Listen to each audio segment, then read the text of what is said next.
I'll begin with a word of prayer.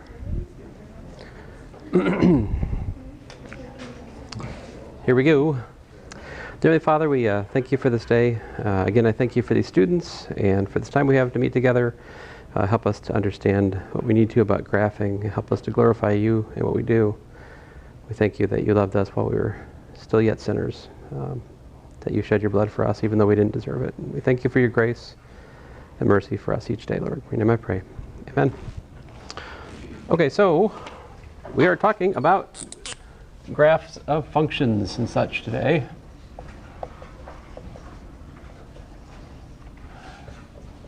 So we want to talk about how do we graph functions. And so this is one of those places where I think the homework falls flat on its face because you shouldn't do graphing on a computer. It's crazy. You need to get paper, you need to write it out for yourself, right? So it's really, really important as you're working on homework, this particular stretch of the homework, that you don't just put things in the computer screen, right? You need to learn how to graph for yourself. It would be good if you had some graph paper. I'll try to find a good graph paper to share with you guys so you can print it out if you want. You know, there are websites. But so how do we graph? What is a graph? Well, remember that the graph, I mean, here's the definition. The graph of a function, it is all of the ordered pairs, right? Such that y is equal to f of x, where x is in the domain of the function. All right, well, that's lovely, but how do you actually graph it though, right? Like, how do you actually make pictures? And so I think, you know, we should look at some examples to get us started. So let me just, before we have any, you know, really theoretical basis developed much, let's just look at a particular one. F of x equal to, I don't know, x squared plus 2x. All right, let's talk about how to graph this if we know nothing. Just totally rudimentary methods, all right? So the most rudimentary method to graph, if you don't, you know, you have to imagine yourself in the robot holocaust as well. You know, the technology is evil. You can't trust the calculators. They're out to get you. You must work with pen and paper, or pencil and paper, I suppose. And so if you're in that context, then certainly what you want to do, well, you want to understand more math, so you don't have to do this, but until you learn more math, you're kind of stuck with this approach. Make a table of values, right? So I put x here, I put y equals to f of x over here, right? And then you just pick some values and see what happens, right? So your choice. What do you guys want to do? 2? I'll take your 2 and make it a minus 2. Okay. So, and I heard a 0. Let's do minus 2, minus 1, 0, 1, 2, and I'll throw a 3 in there just for giggles. All right. So how does that work? Well, we need minus 2 squared plus 2 times minus 2. What's that equal to? Then we need minus 1 squared plus 2 times minus 1. What's that equal to? We need 0 squared plus 2 times 0. That one I'll do. That's 0. We need, 1 squared plus 2 times 1. Right? We need 2 squared plus 2 times 2. We need 3 squared plus 2 times 3. So my point to you is we make this table where we use the formula to figure out what y is for each given x input, right? Now, if the formula is more complicated, then we probably need a calculator, right? I think these ones we can do in our head, maybe. Like minus 2 squared is 4.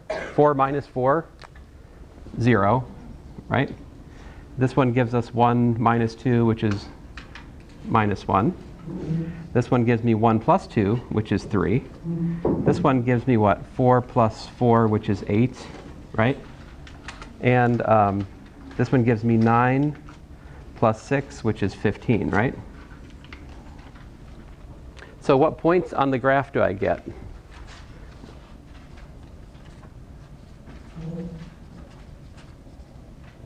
So you don't have to draw this extra column, but you can. Like the point we're going to do is minus 2, 0. right? This one's going to give us a -1, -1. This gives us 0, 0 as a point on the graph. This gives me 1, 3 as a point on the graph. And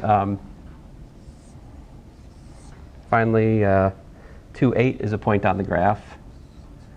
3, 15 is a point on the graph, right?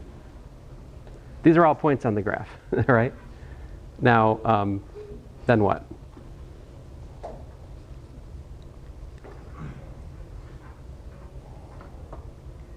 Now I need to make a graph, right? So I draw my x and y axes. Now, before I do that, though, take a step back and think about it.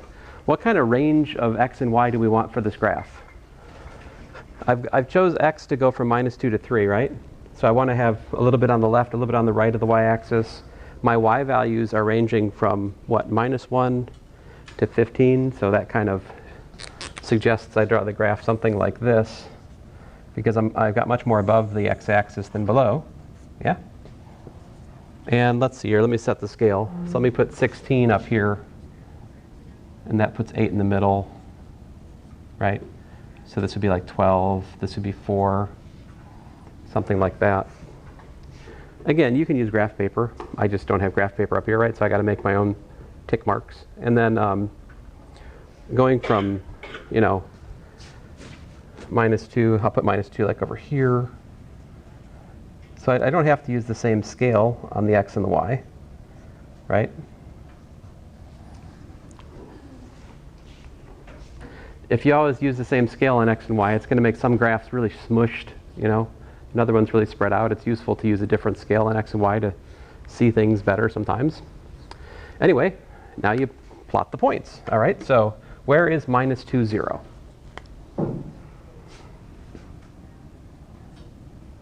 That means x is -2, y is 0. That's right here, right? Where is -1, 1? In my picture, it's about where I've drawn the number -1. So it's about right here, okay? Where is 0, 0? Well, that's the origin, right? And let's see here. Then we go 1, 3. So that's about right here, roughly speaking. And then 2, 8. So that's like here-ish. And I forgot to draw. See, my poor planning on my part. I went out to 3, didn't I? So I probably should at least go to 3, right? So where do we go? 3. We went all the way up to 15. So that's something like this, right? So if you've done this much, what might you want to do to improve the graph if you're going to graph like this point by point using it? This is called graphing by making a table of values.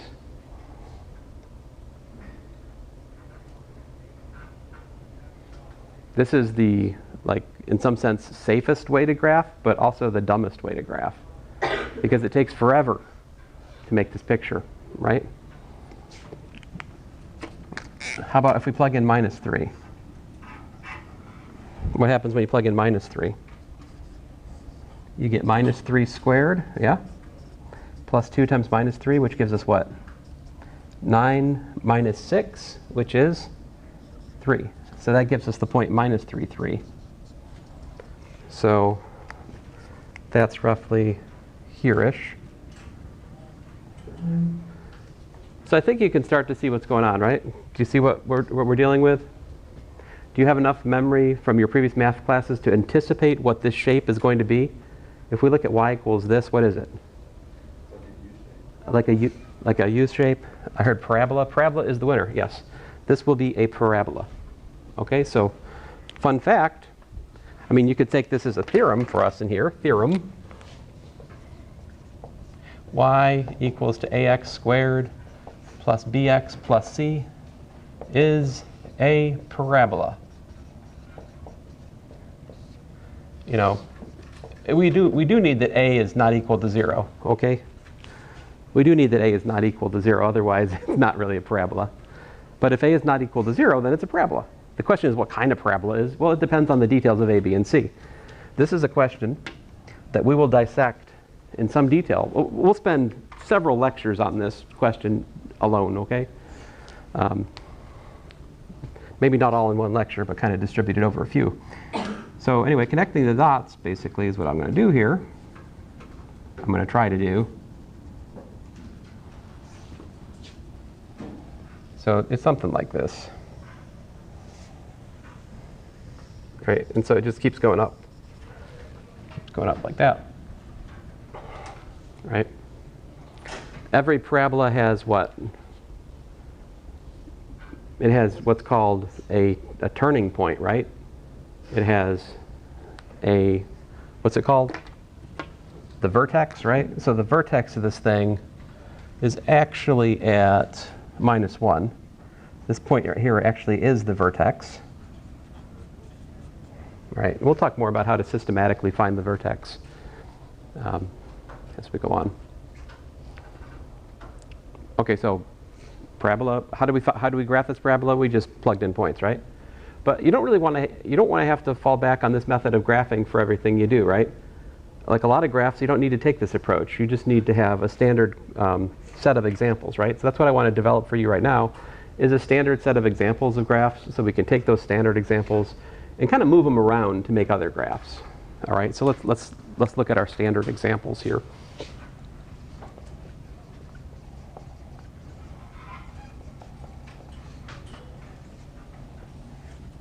All right, so number 1, y equals mx plus b. What's that? Oh, you already, I wasn't watching. Did you already pan over? Yeah. Okay, cool. It's a what? It's a line, right? You guys know that one already? What else? So as I was just saying, 2, well, that's a parabola, right? But let me be a little bit more generic here. So y equals x squared is a parabola, right? What does y equals x squared look like? So we want to know what y equals x squared looks like without even having to plug in values. It looks like this, right? Let me use a different color for the graph than my axis so it stands out better. So y equals x squared is, yeah, it's kind of like a u. That doesn't quite do it justice, though, does it? Because it's more, well, that's what it looks like. I don't know what the right language is here. What's the difference with, what if I look at y equals x to the 4th? What would that look like?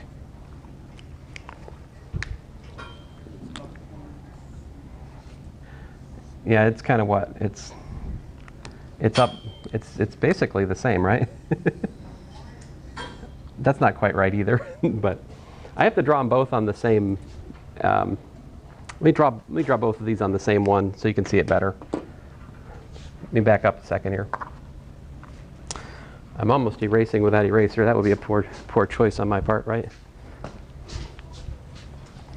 At the risk of cluttering my graph, let me put more than one on the graph. So y equals x squared, it goes through the point,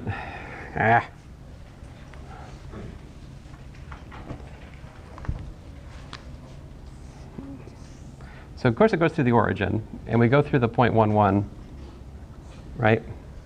And to do y equals x squared carefully, what happens when you put in a half? What happens when you put in a half into y equals x squared? Half squared is what, a quarter, right? So if I, let's see here, if this is -1, and this is 1, and this is a quarter, 1/2 rather, and this is 1/2, right? This is 1. So when you have a half squared, you actually get a quarter, which is like here, right? So if I want to be a little bit more careful with my graph, it looks something kind of like this. It's like a what? It's a U. I mean, yeah, it's still, I mean, is it a U? I mean, it's kind of sort of a U. What about y equals x to the 4th, though? What's that look like? I'll do that one in purple. So y equals x to the 4th, think about this.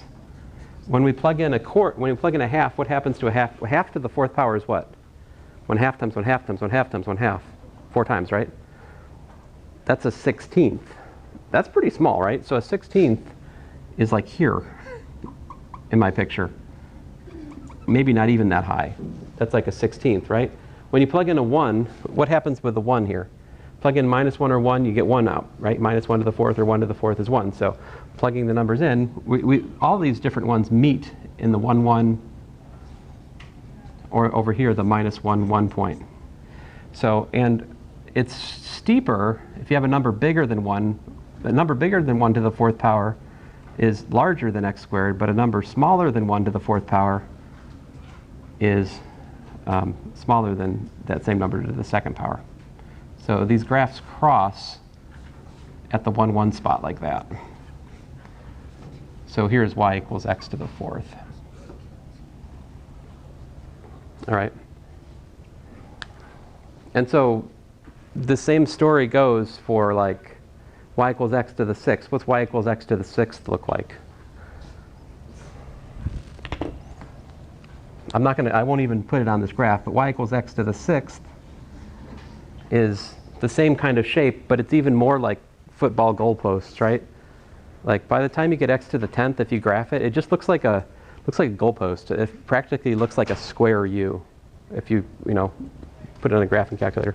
So the bottom line here is if we have y equals x to the 2n, what does it look like? Y to an even power, y equals x to an even power, roughly speaking, looks like this. This is just the crude graph of it, okay? So sometimes we just want a sketch of things, and that's a sketch of y equals x to an even power. All right? That's it. So if you want a better graph, you have to plug in points, right? Now if we look at y equals x cubed, what's that look like?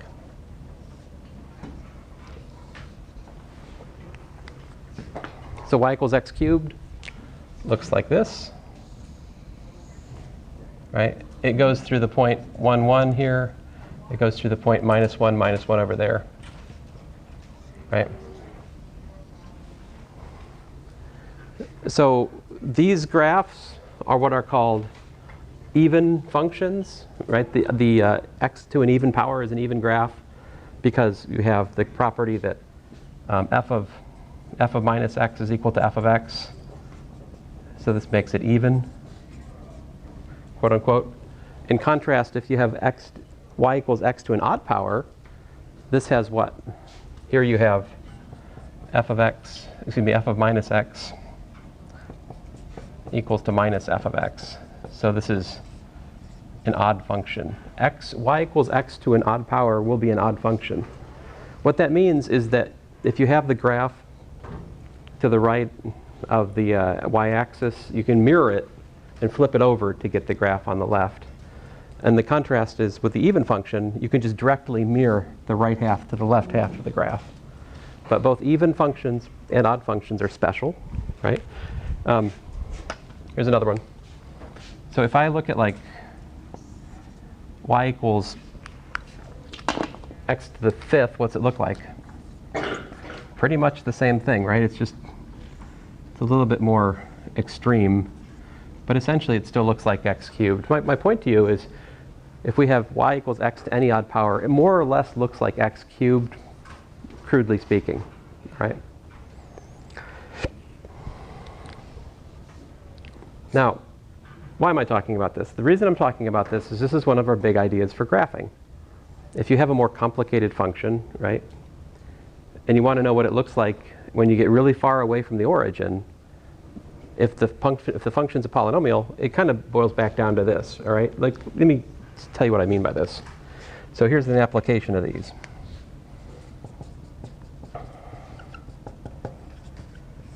So this is like large scale graphing. Now your book has some problems on this where these weird diagrams with like a curly arrow one way or the other.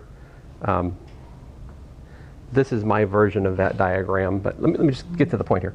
So if I had y equals x squared, let's say x to the fourth plus 3x cubed minus 2x plus 7, right? And suppose on the other hand I had y equals x cubed minus 3x plus 2. All right?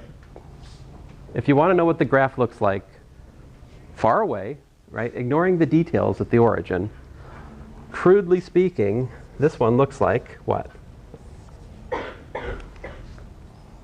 basically it looks something like this.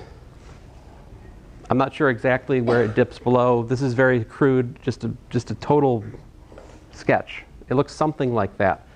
Eventually, it looks like y, I mean, it's essentially y is x to the fourth for x large enough. You can just think of it as x to the fourth. The leading term dominates after a while, right? If x is a billion to the fourth power is way bigger than all this other stuff. So this other stuff is approximately 0 relative to that billion to the fourth power. Likewise here, think about putting 1,000. 1,000 cubed is a billion. And then on the other hand, these two terms would be like 3,000 and, minus 3,000 plus 2. 1,000 relative to a billion is nothing. So this graph is totally dominated by the x cubed if you're far away. So if you want to know what the graph looks like, crudely speaking, or far away, you can think about this is just going to look like that. All right.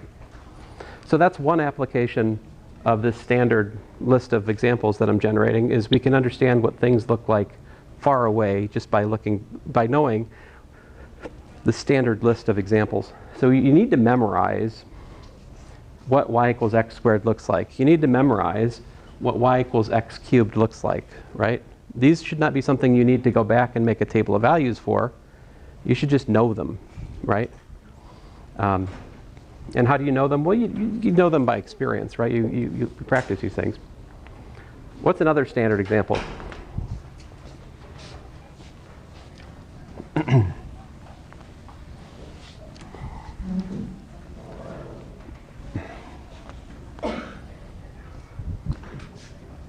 Let's see here. Another standard example. Also, this is the reciprocal graph.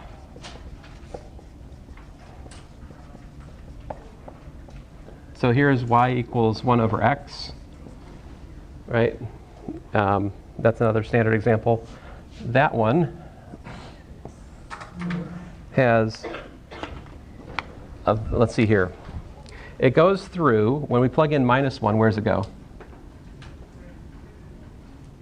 It goes through minus 1, 1, right? And it also goes through 1, 1.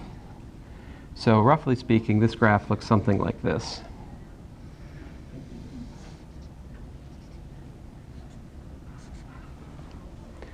So this is the reciprocal graph, y equals 1 over x. And let me tell you a couple things about this graph. This has a horizontal asymptote.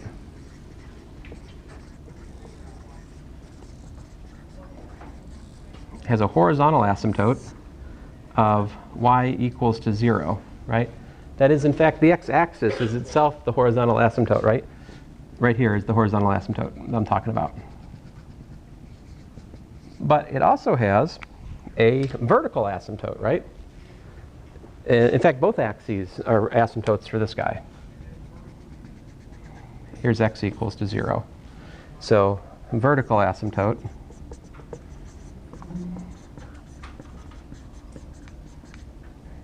x equals to 0.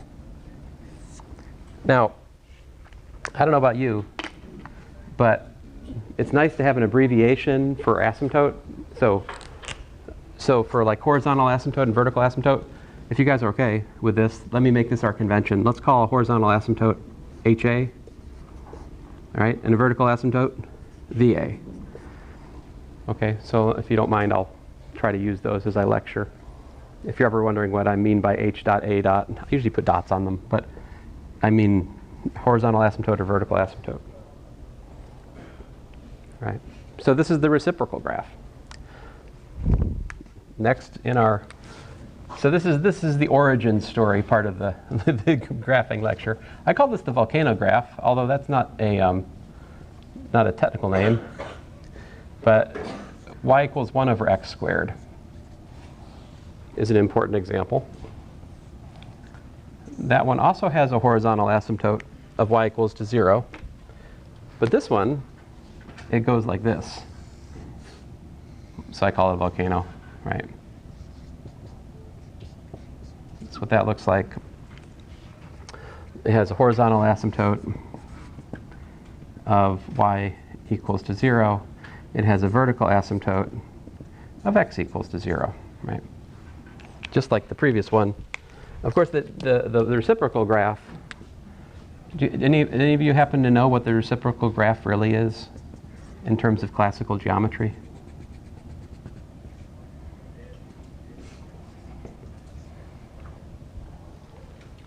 Well, how about this? Do you know what a parabola is in terms of classical geometry?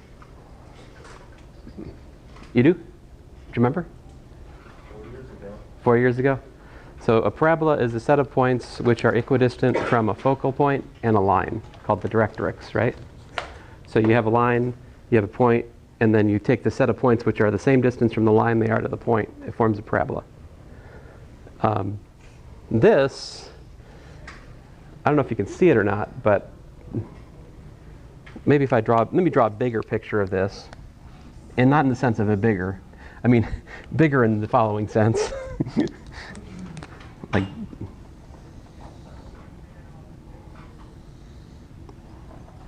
so this is what y equals 1 over x looks like if I kind of change the scale a bit. Do you know what that is?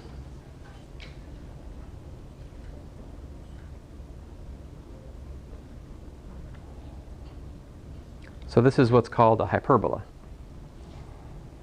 Right? A hyperbola has two axes and called asymptotes. And the hyperbola approaches the asymptotes but never crosses it, and it stays in like this kind of these two regions, and it never goes into the other two regions. But this is actually a hyperbola. Hyperbola can be defined as the set of points where the distance between two given focal points are held constant. The difference between the distances to two focal points are held constant. It's a close cousin to what's called an ellipse, which I'm not sure if we study this. We may study ellipse at the end of this course. I can't remember. But okay, so what's another standard example we should add? How about the square root function? How's that look? What's a square root function look like? So up till now, all of my examples, what was the domain? Is like the whole real numbers, right? That's a lie. Because what's excluded here? 0, right? But it was all the real numbers except for the vertical asymptote number, right? But almost all the real numbers. Not the case with this example, right? If we have the root function, y equals square root of x, right? What's that look like? Well, let me give myself a little more room here.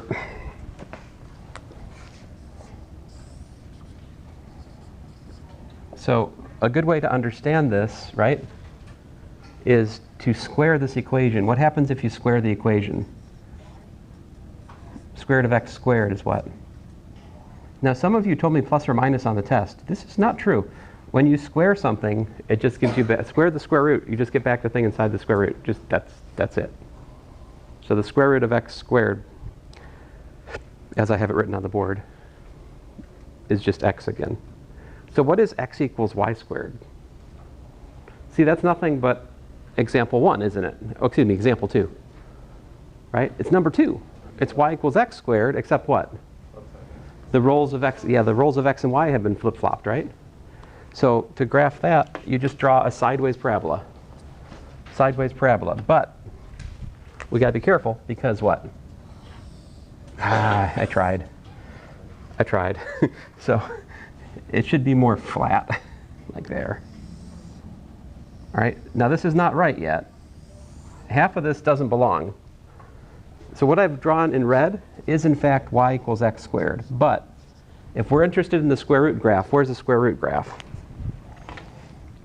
It's just what? This right here, right? The positive part, right? So it is just this part. This is y equals the square root of x. This down here is not part of that. This down here, I'll answer your question here in a second, is y equals minus the square root of x down there. Okay? Was it? So when we're like showing our work on an exam, if we have to do this, do you want us to like do a dotted line or just not draw that lower line? Oh, just don't draw the lower line, because I'll think you don't. I'll think you made that. On that point, there we go. So I will erase this. This never happened. There, and now it's safe. So that is the takeaway message here. Y equals square root of x looks like half of a parabola drawn sideways. All right. And what does y equals the fourth root of x look like? Like, what if I did a fourth root of x? What would that look like?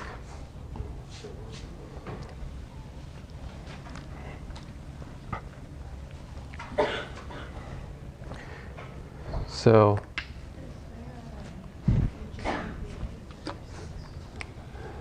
what's that? Is there an HA and VA for 6? Oh no, there are no horizontal or vertical asymptotes here. It does have this awkward thing that the domain of the square root of x is what? 0 to infinity. That's kind of odd, right? Example 7, let's say, y equals the cube root of x. Right? Also known as x to the 1/3 power, right? There's its radical form, there's its exponential form. What does this look like? Well, so essentially you take the graph of the cubic and switch x and y. It's the same shape, turned sideways. And so the cube root of x looks like this.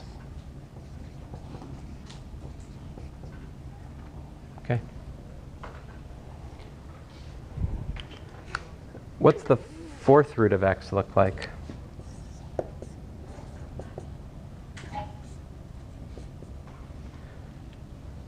So you can think of taking the y equals x to the fourth graph and turning it sideways, actually. It really, to me, it resembles the square root function, but it's just kind of like a little bit steeper.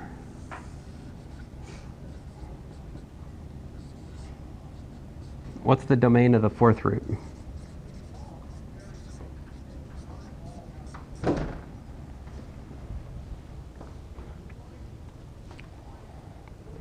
Just like the square root, right? It starts where? It starts at 0, and that's kind of it, right? So 0 to infinity, so non-negative numbers are its domain. What's the domain of f of x equals to the cube root of x, though? Do you notice? See, there's a difference, isn't there? It's everything, yeah? Just goes on and on. Yeah, it is. It keeps going. There's no vertical asymptote and no horizontal asymptote. It's just, by the way, you can cross a horizontal asymptote. There are functions that cross their horizontal asymptotes. Cannot cross the vertical asymptote, though.